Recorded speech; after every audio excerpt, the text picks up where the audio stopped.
Hey guys, this is AJ with Everyday Patio and welcome back to another Everyday Patio video. So today we have another video about a sunroom. This one's going to be an all glass room with walls with upper and lower glass transoms and then an insulated 3-inch roof with skylights built into them. So it's going to be a pretty cool build. Here we're just demoing the old patio cover. It was like an old system from about the 60s. It was kind of popular at the time because I've seen them all around kind of LA and Orange County area. It was like kind of like a bowl. But the gutters clog up a lot on those ones. So we basically removed that one, and then we're gonna have to eave cut the roof and remove some of those tiles so that we can get a little bit more height on the room. Because that old cover was really low and it had like a hanger system that made it drop down even further. So the new system that we're gonna build is gonna be a little bit higher. So you can see us removing the eaves right there. We cut them with our 10-inch saw, and then we finished the cut with our Sawzall. And then right here, we're jumping right into doing the tracks for the bottom, the walls, and the roof of the room. So we mark it out about every 16 inches to 2 feet on the tracks, and then we pre-drilled them with either a 1/4 inch or 3/8 drill bit. 3/8 is for the red heads, and 1/4 inch is for the 3-inch lags that we use against the house. The only place we didn't use 3-inch lags, we used about 1 inch to 1.5 inch lags, was against the wall track, and that's by the electrical system because you just don't want to hit any lines that are inside the house there. So here I'm just showing you all those holes I was talking about, the 1/4 inch holes and the 3/8 holes in the bottom track. And I'm checking if we can pull electrical from that light porch. We ultimately ended up pulling from the outlet below it because it wasn't tampered with. The light porch had a couple lines that were tapped into it.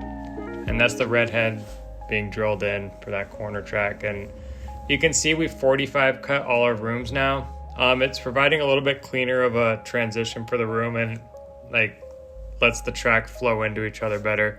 And there we're putting in the front track piece and then drilling in the red head. So one about every 2 feet, hammered in and then tightened. And then we're gonna put Sikaflex over it or a similar urethane caulking that kind of bonds with it and the material. And here you see us putting Sikaflex in the back of the hanger that we're gonna put against the house. So those don't stop leaks completely, but it does a pretty good job of like adhering the product to the wall and actually keeping water out too. So it's just a good bond for the room. Like you don't want to put Sikaflex or similar products in the sun though, because it degrades in the sun. It has to be completely out of sunlight or UV for it to work properly. And here we're showing the skylights. So these are new clear skylights. They came out about last year. We did one video on them this year so far, and it did really well. So we just want to do a second one showcasing the product. I really like them. I like that they're clear. You just have to make sure you build them properly because they're clear. You can see everything into them. And you have to do your water drainage properly so you don't get condensation or anything. And that's the first wall going in. So again, the walls are, if you watched our previous videos, labeled about 1 through 10 normally. That center wall is about 5, so I normally start in the middle of the front wall or at my lowest point on the slab and then build up towards level. But on this one, we just started from the center, put on each side, and leveled off the room as we were going. So I use a 2-foot level in the window frames. I believe we had 48-inch wide windows on this room. Normally we'll order 48 to 42-inch wide windows. We can go as large as 60-inch wide and 60-inch tall. And yeah, that's going well together right there. That one that we just put on there has a mullion attached to it, so we're gonna have some electrical into that. It could also be used as a support channel, but usually we're using mullions as electrical channels. And here's the room layout. So you can see how they're numbered there. That's the front wall, that's the side wall. We're gonna have a slider on each side and then picture pocket windows at the end of each slider. And then those are the skylights in the top of the roof section. So here we're doing the corner piece, measuring it. So that's gonna be a little bit of wallboard. That's gonna bridge the gap from the corner into our window section. You always have a little bit of wallboard on the frame. It just helps tie everything together because you can't have a window go directly into your corner.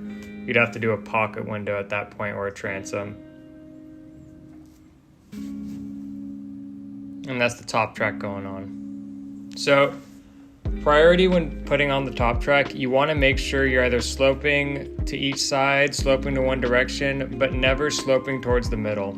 If you're sloping towards the middle, you'll have water issues with the room. So that's number one priority. You can send water either way, but do not send water towards the middle of the room. And here we're finally building the roof. So again, we're going to start from the middle on this one. It's easier to stay square and build out properly. So the lighting and the electrical will look even when we put it up. And that panel, you can see we drilled out for the electrical for the light previously, so we could just run our electrical line straight into there. And then that's our panels going up on the other side. That little channel you see inside that roof panel, that's where the electrical goes, and that's where we pull for our lights. And that's the corner piece going. So one of my favorite part about the skylights you can see right there is that in the morning, when they get a little bit of moisture on them from the dew of the day, they kind of glitter or sparkle. It's a really interesting effect from underneath. It makes it like shine with like the sun hitting it and like the water. It's a really cool effect. It's I don't think that was planned, but it's one of my favorite parts about looking at them in the morning. So here we're later in the day, putting together the final parts of this wall so we can put in the slider. And that's like I said, that's a pocket window. So typically if you don't have enough space for like a full operational window, or if you're next to a big door like this, because this is an 8-foot wide door, it's about 2 to 3 feet larger than our typical door, you put a pocket window. You can either have it be segmented like the one we had, or a full pocket window from top to bottom. And then you see our upper glass transom going inside the top of the door right there. So again, the bottom of the door, we sealed with Sikaflex. You could use a similar urethane caulking, but basically you want to bond the door to the floor. You can screw it down to the floor as well, but we're in California, so that's not as much of an issue for us. And yeah, so here we're jumping down to the electrical. So we have some new outlets, new switches and new GFIs that came out this year that I'm really excited about, and making it a lot better to run the electrical, a lot cleaner and a lot less problems in the end. So these are click connect. So I'm going to show you right now. You basically open the click connect part, and then you can strip the wires about a 1/2 inch and put them into either side of in that case, the switch. You put your power running in, and then your power to your porch light, and that's the outlet. So you can put your neutral lines and live lines and ground line, and then you click it down and it locks that wire in place. So that's really awesome, considering they haven't really changed like electrical switches and outlets in over like 100 years. It's kind of been like the same system since the 20s. So now that you can actually like kind of lock them in place, it saves a lot of time having to screw that, normally tighten that screw, or all the different things you have to do with different sort of outlets. That is one of the coolest innovations they've made this year, and I'm really glad they're doing it. A lot of the connectors we've been using by Wago and like quick connects that we get from Home Depot have already been doing like a similar system, but the fact they actually integrated it into the switch and outlets is huge. It's a game changer for people wanting to run electrical and people getting into electrical. Here we're doing the door. So this door was, we switched it around. So we had to put the wheels on the top instead of the bottom. So that was kind of a cool feature about these doors. They're universal, like you can switch them around. You just have to move the wheels like we did on the bottom so it can lock from both sides. And there we're just adjusting the bottom wheels, the bottom tracks. My main thing when I'm doing that is to make sure it lines up evenly with the side of the door, like where it's closing. You want to have like an even gap, so you don't have like a 1/4 inch on top and then it's shutting perfectly at the bottom. You want it to be even when the door is shutting. And here you can see I'm sealing the skylights. So when I seal the skylights, I put like a 1/4 inch layer. It would have been easier in this case if I taped it off, but I'm just cleaning it up as I go.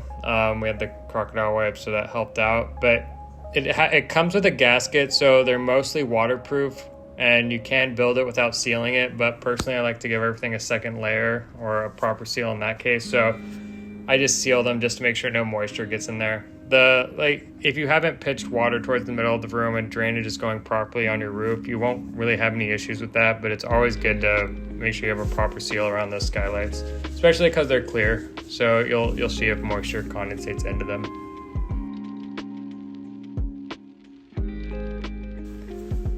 So now we finally got to the final part of sealing the room. So we tape off the bottom and put about a 1/4 inch bead around the room and make sure to drill a weep hole about like a 1/4 to like an 1/8 thick around every mullion or every other mullion. And that's what keeps water drainage coming out of the room if moisture gets inside, which it can. So you just want to make sure that there's airflow so everything dries out. And we're just going inside the room to check it out. So the electrical's working. The skylights you can see are properly done. The only thing they need is the flashing, which we're gonna put on right now. It's really cool. You can see like clearly through those. One of my favorite features. And that's the outside of the room. So here's the roof. So I'm just snipping around the drip edge for the tiles before we put them back, and then we're putting the flashing underneath the felt paper. So you want to try to go back about like 6 inches, but 4 to 6 inches is ideal. And then overhang onto the roof at least a few inches. And this is gonna cover and make sure water doesn't get back up into the hanger area or into the electrical or into the skylights, but it's also gonna let the cover breathe. So you don't want to caulk the bottom of that flashing. You just want to let it breathe so water can like get out and air can flow into it.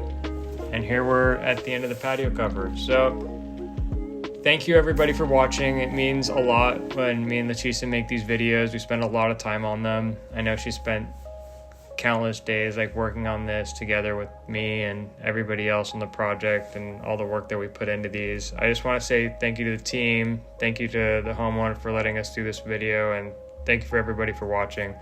If you want to see some more content like this, just like, comment, and subscribe with what you guys are looking for, any questions you might have, and I hope you have a great rest of your day. Everyday Patio out.